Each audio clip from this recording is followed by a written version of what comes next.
Welcome to the worst with Chad Austin. I, I'm still reeling from the news the other day. Like I fucking can't.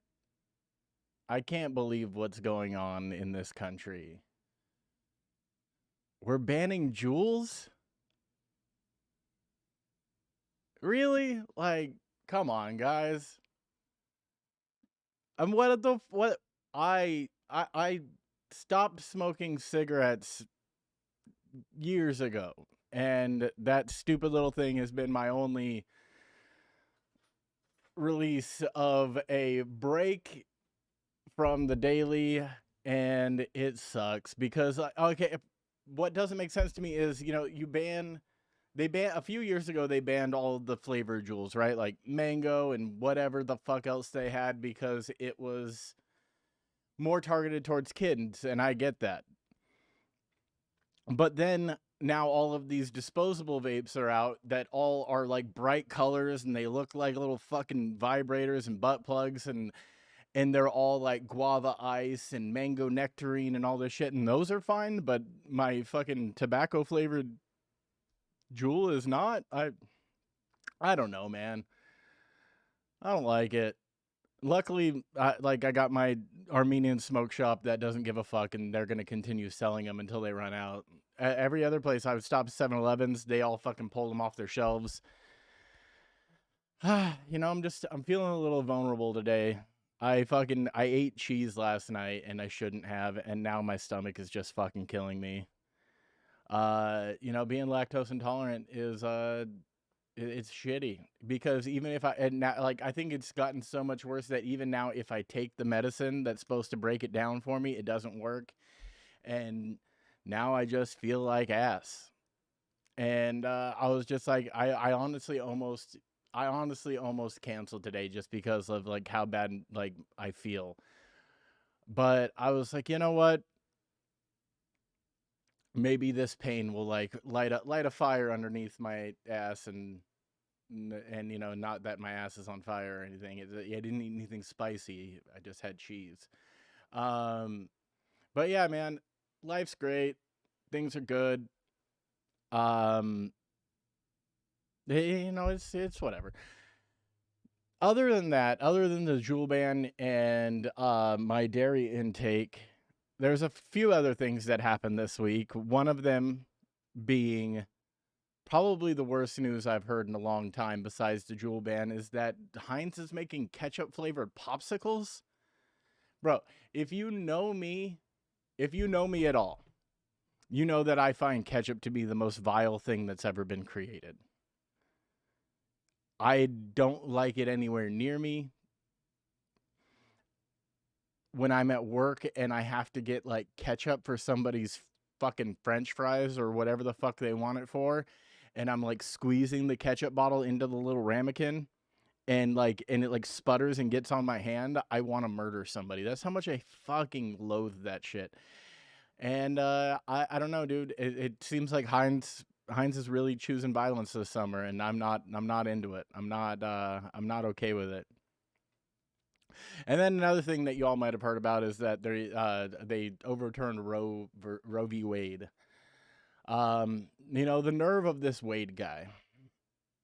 I can't believe it. It's and I've talked about it. And the shitty thing is like I've used this as a topic before because like they were already doing shit in other states, and I've made my stance pretty clear on the whole thing, pro-abortion, but uh, it's just wild that it's fucking insane that we could just let a bunch of really old, mostly white, fucking old bastards decide what women are gonna do with their bodies. It's like I normally, I think I've said this before, but normally I would go the contrarian side just to try to make it funny. But like I got a wife that was affected by this. I got a 12-year-old daughter that she doesn't understand what's going on yet, but it will affect her life. Like, I mean, I'm hoping she's not out there getting 100 abortions later on in life, but you never know what will come. Um, But yeah, so like I do have a little bit of a heart. There is something left in there that sort of you know has a human side. Uh I've always been more of a funny. I like being more of a funny first person when it comes to like my own feelings and things that I deal with. But when it comes to things that could hurt my family, like that's where like I can get serious for a second and just be like, this is absolute trash. This is I think one of the worst decisions that our government has made. It and it's wild too because like I don't know, maybe it's just not making sense to me that like we are now in 2022 with a Democratic president, a Democratic leaning Congress, and like basically the House of Representatives is shifted Democratic and all this stuff, and this is the year that it happens. Like there was nobody that there's no way to talk sense into the Supreme Court. Like who the fuck are these people? Why do they get to be supreme? I don't like that they call themselves the Supreme Court. That's some bullshit right there. There is there is nothing supreme about you. I do not see no sour cream or fucking tomatoes and nacho cheese on your ass. That is not supreme, sir. Um but yeah, fuck these people. Uh keep doing you. Come to California, we'll give you an abortion. There is a one like there's a couple cool things.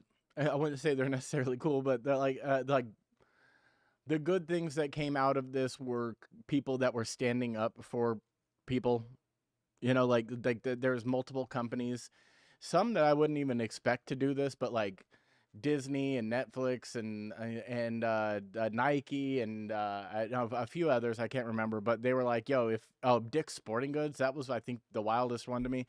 They were like, "Yo, if you live in a state where you need abortion and you can't get it, and you work for our company, holler at us. We'll pay for all of your travel expenses, and we'll get it taken care of." Like that's some true G shit. So shout out to them for being real ass dudes. Um, but yeah, I don't necessarily want to talk about. I mean, everybody's just going to be talking about abortion for like weeks. And that's not how we roll here at the worst. We don't talk about the topics that everybody talks about unless we can make them funny. So we're going to get off of that and we're going to move into some other subjects. One of them being songs. So yesterday I was at work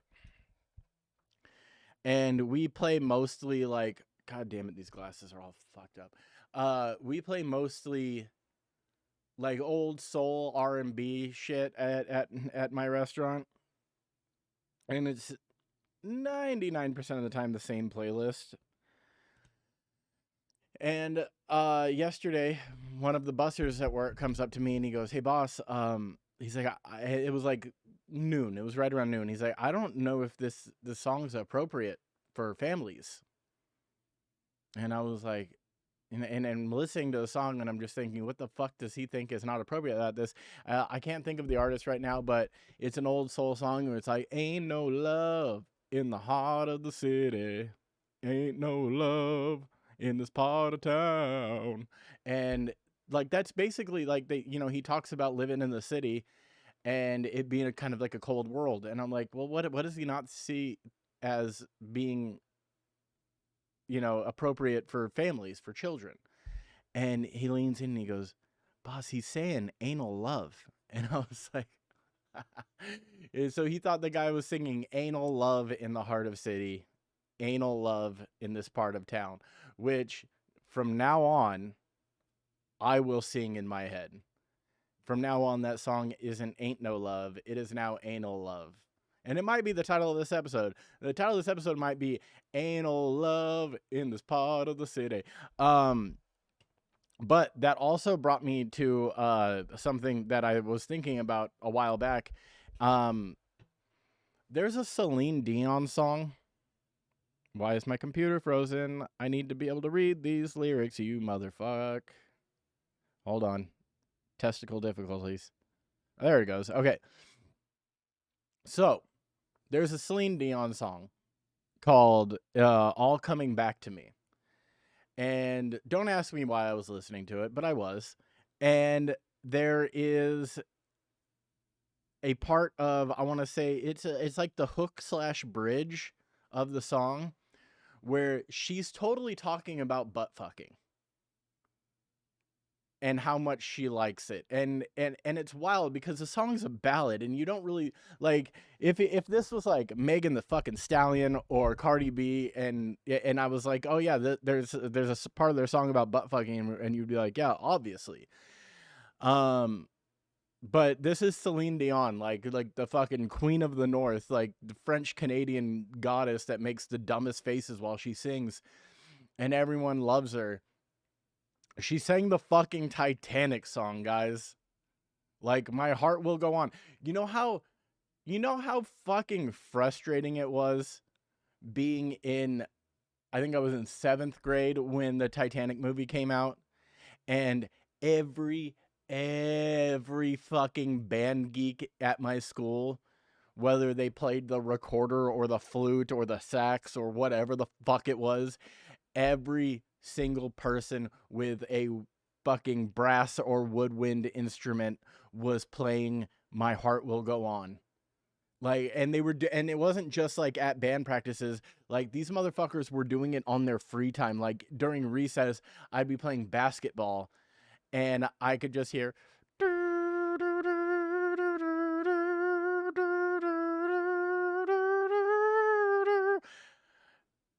you don't want to cry while you're playing center. And that song makes you just want to cry because you know what happens. And funny side story. So, for anybody too young to remember, back when things came out on VHS, pause one moment, need a sip. Please hold. Okay.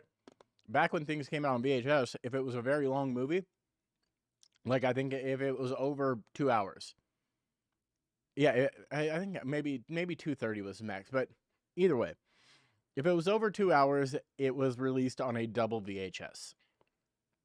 So first half of the movie for as long as it could go, and then there would be a little thing that pops up that says please switch tape, pop it out, put in the second one, finish your movie. So I wasn't one of the thousands of people, hundreds of thousands of people that went and saw um Titanic in theater. I just, I didn't. It was. I think it was more so the idea of sitting in a theater for 3 hours and 30 minutes or whatever it was at my age. It didn't seem practical to me. And plus, like there was probably way tighter movies coming out at that time that I'd rather see in theaters. So I waited until it came out on VHS. My grandparents bought it, and and back when I was a kid, like after school, because my parents both worked, I would go to my grandparents' house and hang out, and it was tight too because like all the kids on the block, we were all homies, and that's those stories for another time because we were mischievous youths that would go grapefruiting. Talk about that later, and and it's not like grapefruiting like that one chick with the video where she sucks a dick with grapefruit. We didn't do that to each other. It was completely different, but we still called it grapefruiting. Um, so my grandpa comes home from work and he has the Titanic double VHS, right? And I'm about to leave for my house. And I go, "Hey, let me borrow this." And my grandpa goes, "Well, bring it back tonight cuz I bought this so your grandma and I can watch it together." And I was like, "All right, deal." So I go home and I look at it and I'm like, "Okay, this movie's this long. If I watch the whole thing right now, I won't have it back to them till like 8 p.m." And I was like, "What is it about this movie you really want to see, Chad? You want to see the fucking boat sink. You want to see people die. Don't care about the love story. I'm fucking 12." So, or 13, but 12, whatever.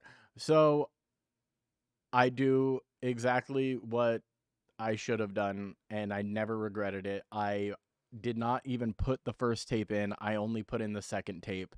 And the second tape basically starts like, I mean, 5 minutes before the boat hits the iceberg. And then after that, just pure chaos, you know? Just like ship going fucking straight up, people flying down, hitting their head on railings and somersaulting through the air. And I mean, it was all I needed. It was all I needed. I got to watch everybody die, and then I rewound it, and I took it back to my grandparents' house, and I gave it back to them, and I told them it was a great movie.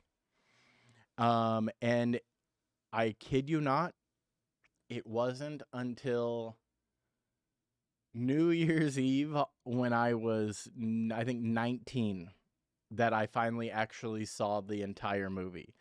And you're like, Chad, why did you sit at home and watch Titanic on New Year's Eve when you were 19? Well, it was like, I was, like maybe I just didn't feel. Actually, here's the deal. I was at the time when I was 19, I was straight edge. So I was like, I'm not going to parties. I'm gonna sit at home and watch a movie, and I got to sit at home and watch a movie with a hot girl. Nothing happened because I was a pussy, but um, yeah, so I hung out with a hot chick and we watched Titanic because she was upset that I'd never seen the entire movie before. And yeah, so back to Celine Dion and her anal excursions. Uh, so let's start at the beginning of the chorus. It's like, but when you touch me like this and you hold me like that, I just have to admit that it's all coming back to me. When I touch you like this and I hold you like that, it's hard to believe, but it's all coming back to me, all coming back to me, all back to me now. Okay, so then we get into this bridge, right? And where it's just like there were moments of gold and there were flashes of light. Here we go. There were things that I would never do again, but yet they'd always seemed right. There were nights of endless pleasure. It was more than any laws allow. Now, I didn't do any real sleuthing, but maybe in French Canada land, Montreal or whatever, maybe butt fucking's illegal. Because this sounds like I mean, like think about I mean, what else would in the nights of endless pleasure, what else would a woman caught up in the moment do that realizing later, maybe I won't ever do this again. And it's not suck a dick. And I don't, it's definitely not titty fucking because that's nothing. There's no real pain, pleasure, or anything there. But wrapped up in the moment, I think Celine Dion took it up the ass and then wrote a song about it. And yeah, I mean, and a very passionate song too. And the wildest thing about this too is it wasn't just a very passionate song about butt fucking. It was a very passionate song about butt fucking that I'm saying butt fucking a lot. And it was a very passionate song about um anal pleasures that that went to number 1 on the charts. This song was like number 1 for weeks. So you had people from all walks of life that knew the lyrics to this song and they were singing them. You know? People probably had this as their wedding song. They're fucking having their first slow dance in front of fucking Gam Gam and Grandpa to a song that's just about the night that she got a little too wrapped up and took it up the ass. I think this might be one of the greatest finds I've ever found as far as music goes because, obviously there's a lot of hidden meaning in a lot of different songs. Like, artists write songs that mean something to them at the time or that might mean something to them, for the rest of their life. I think that this one was one of those, like, heat of the moment, like, I did this. I did this, world. And my asshole hurts. But yeah, dude, so that's Celine Dion's excursion into anal. Excursion into anal. That's a good title for this episode. We're gonna keep batting things around. Okay. Let's get into a little bit of a news story now that we've just did 15 minutes on anal. Happy Pride Month. So I don't know if you guys have heard about this. I like talking like talking to the camera like there's people in front of me. I don't know if you guys have heard of this, but there was a Brazilian woman who fell in love with a rag doll that her mother made for her because she decided that her daughter was lonely. How fucking sad is that? Her mother made her a male companion ragdoll, and it is. It's like it looks like Raggedy Andy, but with black hair, and he's like and he's a good like 5 feet tall. So she sewed her daughter a ragdoll to have a companion, and she ended up getting married to said ragdoll. And now the woman reveals that they are expecting their first child. What? So, Maravone Rocha Moraes from Brazil fell in love with a toy rag doll and married it. These are the bullet points. Her mom created Marcelo, the rag doll, after she complained about being single. After a few months, she found herself pregnant and decided to get married. Oh, sorry. So they fucked. She got pregnant, and since she's a good Catholic girl from Brazil, she was like, we better tie the knot. You're stuck with me, Marcelo the ragdoll, because you knocked me up, and I'm a good Catholic that doesn't believe in aborting a ragdoll. Wow, man. Like, yeah, so, yeah, I mean, obviously, we know how this woman swings. She is very much pro-life because she'll even give birth to something that has no life because she's pro-life. She gave birth in just 35 minutes. Oh, congrats. At home with doctors and nurses on site.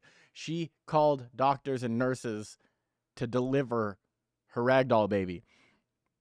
Maribone says she's struggling to pay her bills as the only breadwinner. Yo, okay, so your husband, the ragdoll, can't help you pay the bills. I mean, listen, man, I'm the only breadwinner in my house. I get the struggle, Marivone. I get it. But also, like, feeding real people. It says right here that when she goes out to eat, she orders him a plate of food. Well, bitch, this is your problem. You're buying food. You're buying 2 plates of food every time you go out, and are you eating them both? Because Marcelo might leave you if you're packing on the pounds because he's not eating them, obviously. And then what happens when your ragdoll child's old enough to start eating? Are you then going to go out to eat and buy 3 meals? Yo, this is wild. I will share pictures of this, links and whatnot to the actual story. But basically, her mom says that after she created Marcelo, it was love at first sight, and the two could not be apart. Well, probably because she carries him everywhere. Um, they had a wedding ceremony. The ragdoll was dressed up in a tux. The wedding was attended by 250 people. So this woman is complaining about being lonely and being single, but she also has 250 people that are willing to show up to her wedding to a ragdoll. This makes no fucking sense. So people. They're like, I don't even like to go to weddings of people that I'm fond of. So these people showed up and they went to it like it I mean, according to you, a wedding of a person they didn't even like because you're saying you don't have anybody besides your mom. And now you're ragdoll. So that doesn't make any sense. However, only a few months later, Marivone found herself pregnant. And it says pregnant, like it's in quotes.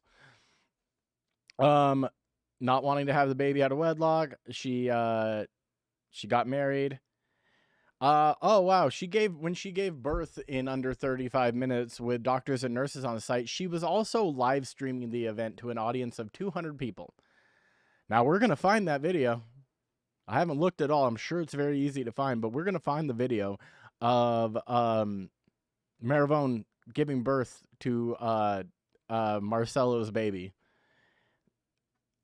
This is they Yee. Wow, man. I'm looking at these pictures, and the one thing I could say is this woman is happy, right?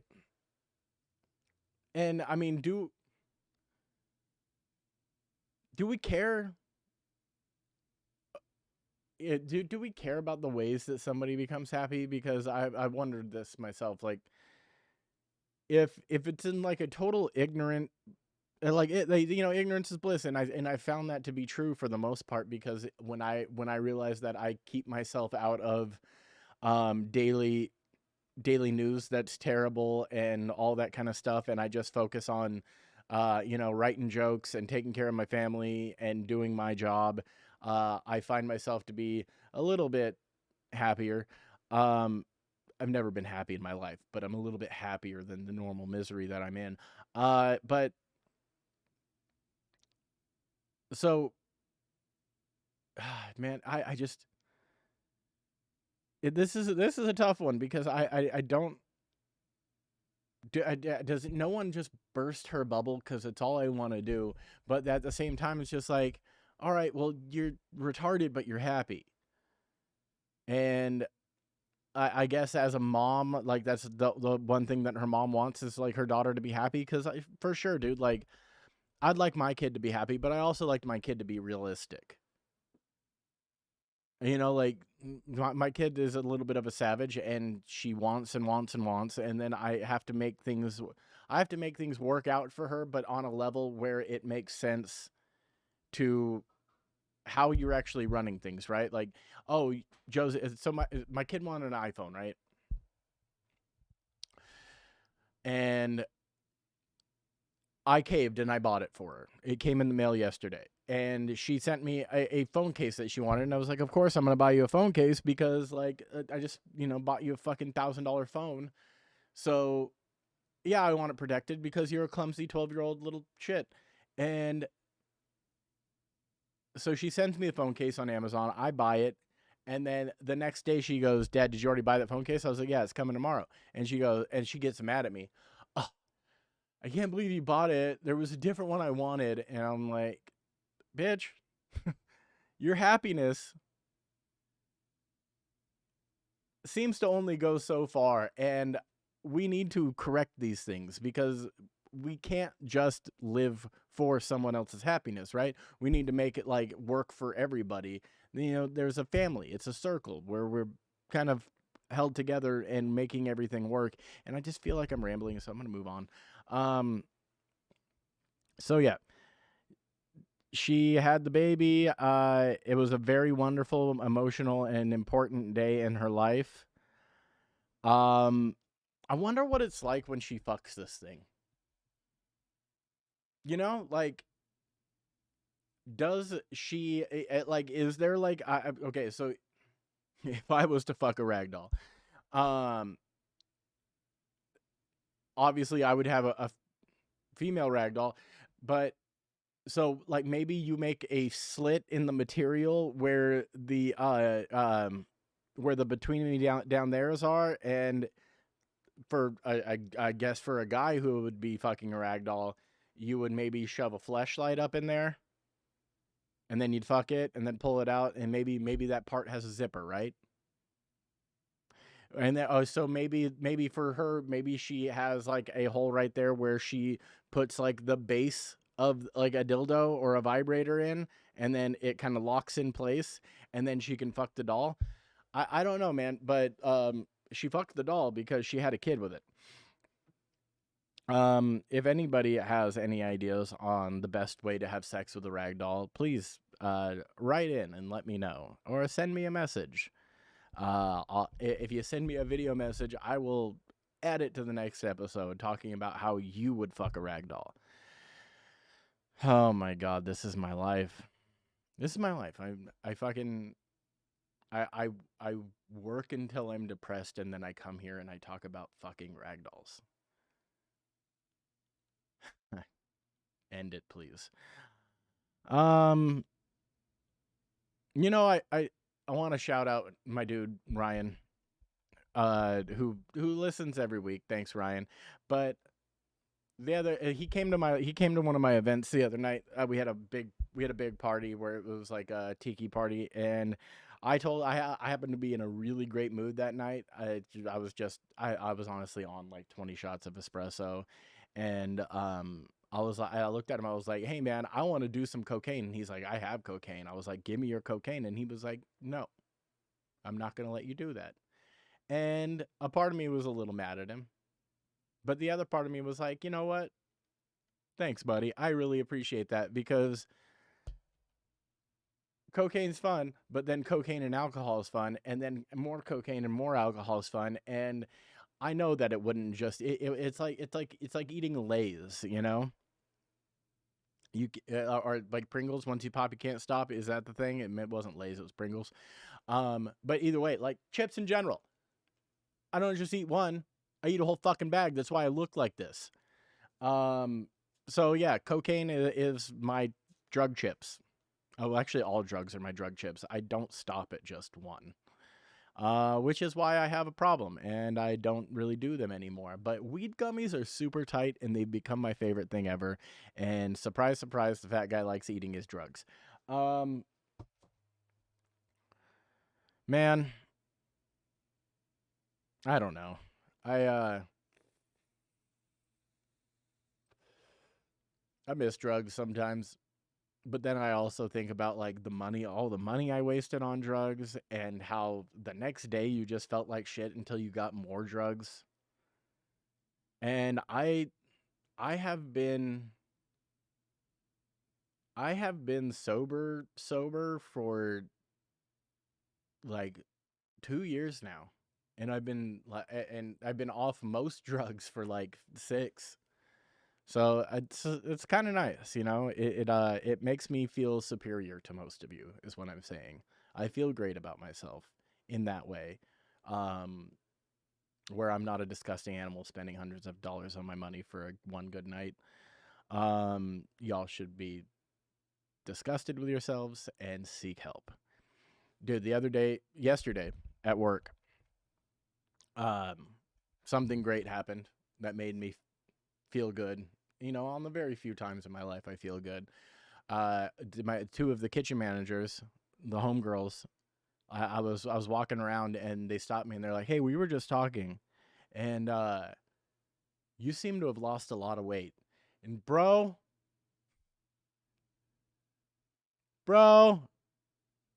I see myself every day, so I don't notice it. All I know is that I'm working out, I'm taking my 10,000 steps, and I'm trying to eat not like a piece of shit, right?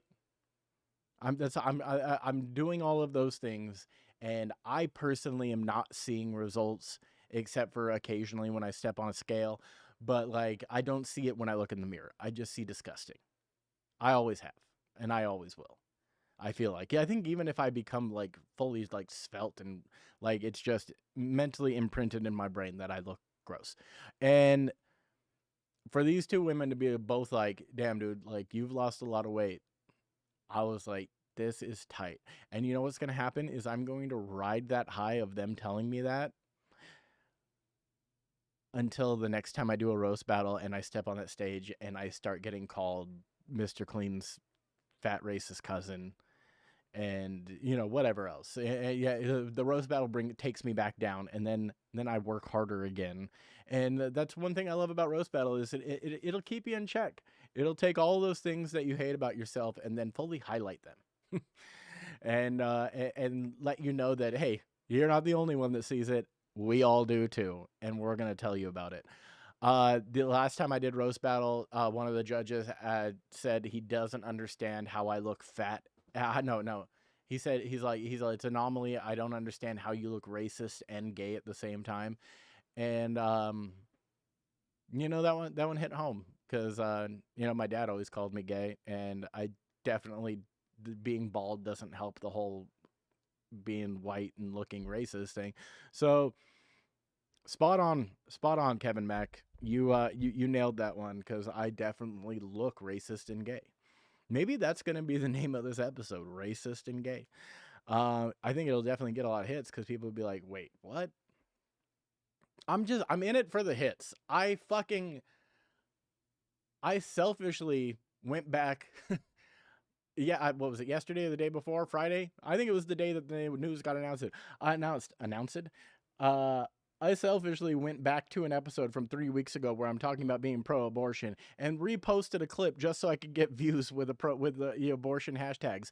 I am self-serving at its finest, and I am not afraid to admit it. I know most people say that they're in it for everybody else, but I am fully in this for me. I will watch the world burn around me as long as I get views. Give me the views.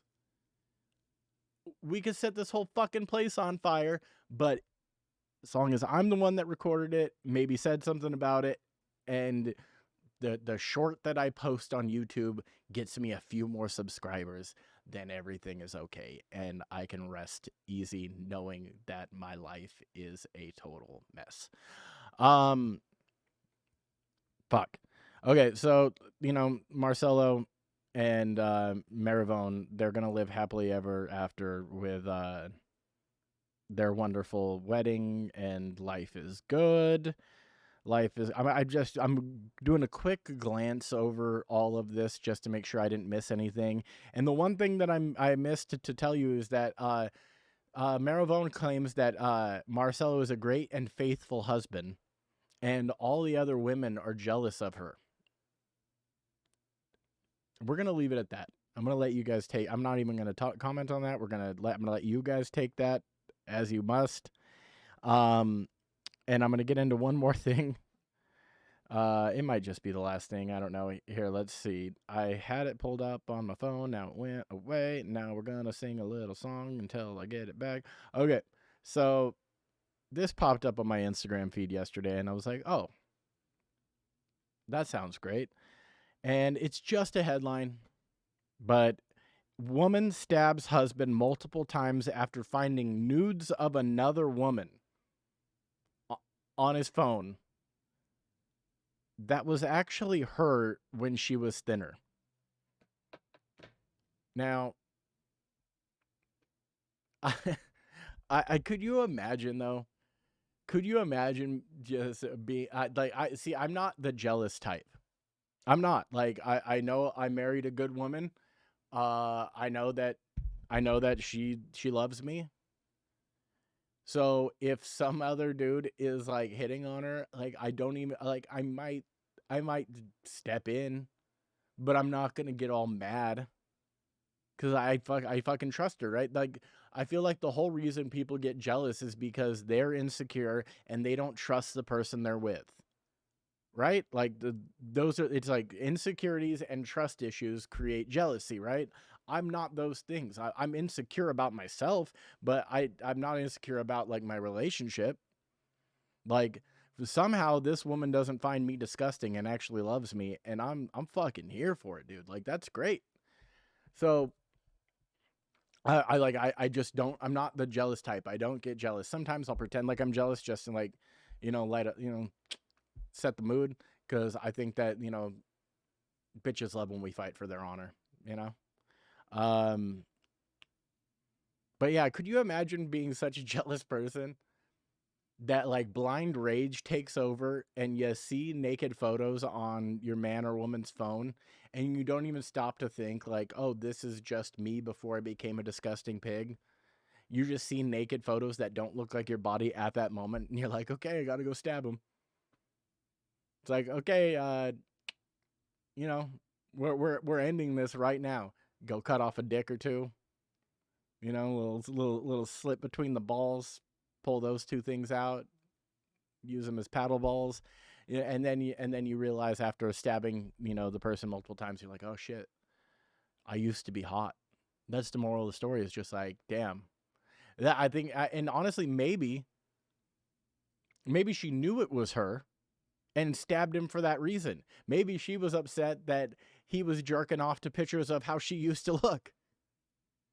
Honestly, I think if anything, that's what if I was to stab a bitch for looking at, oh, I mean, there was never a time where I looked good, but if there was a time, say, let's pretend like I used to be skinny and handsome, and then I became this, And then the woman I'm with was looking at photos of me back when I was skinny and handsome to diddle her skittle. Um, yeah, I think I wouldn't think that it was somebody else. I would recognize me. I think that the jealousy, I would be jealous of my old self. That old self is still getting action, and I'm disgusting. So maybe that was it. Maybe she didn't think it was another woman. Maybe she just got upset and be like, "Bitch, this is me now." And you can jerk off to, I will send you photos right now to jerk off to. You're not doing it anymore to this one. Um, I think I'm trying to remember if I had any, there half the time when I leave this place, I walk out the door and I go, oh yeah, oh yeah, I had that in mind too. And, I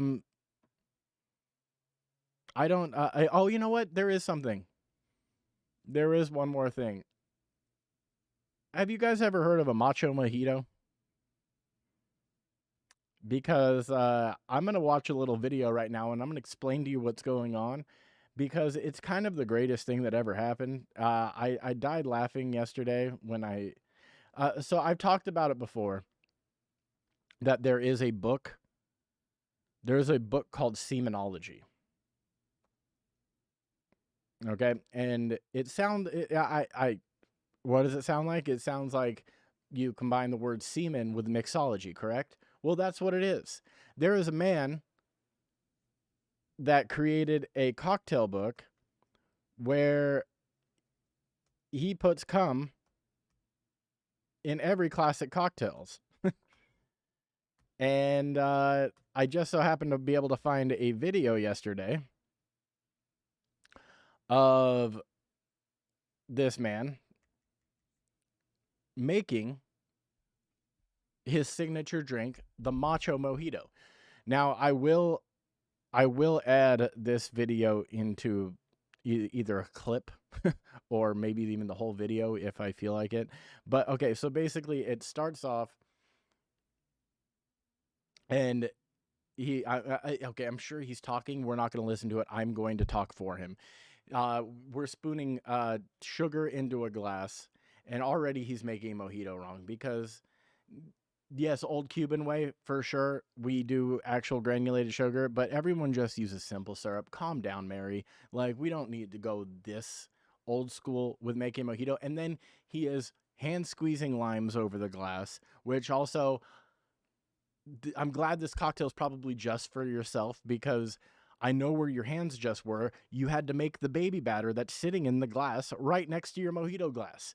Yes, he has a mini brandy snifter that has what looks like to be about a half ounce of jizz in it. And that will come into play later.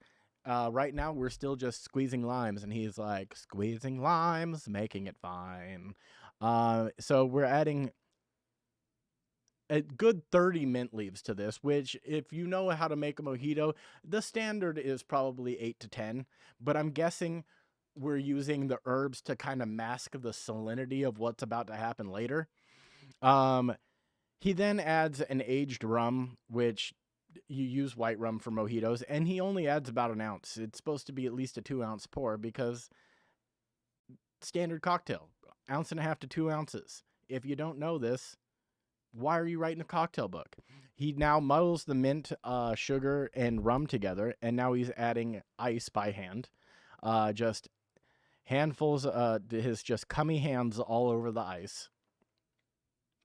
He's really getting in there and just packing it tight. Now he's gonna. Okay, so he's just kind of stirring the ice around, which you can shake this cocktail. It's a lot easier. Now he's throwing soda water on top, a little sparkle fizz for your jizz. And now, so this is where a normal mojito would be done, right? But now he's getting on to his main ingredient, the star of the show. He adds a half of a teaspoon of powdered sugar to his jizz, and then he is now using an immersion blender to frappe his cum.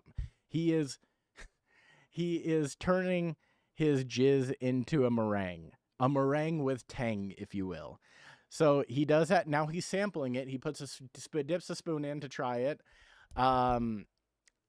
Oh, and he's going back to the sugar because why? Because it's probably still a little too briny, sweetheart.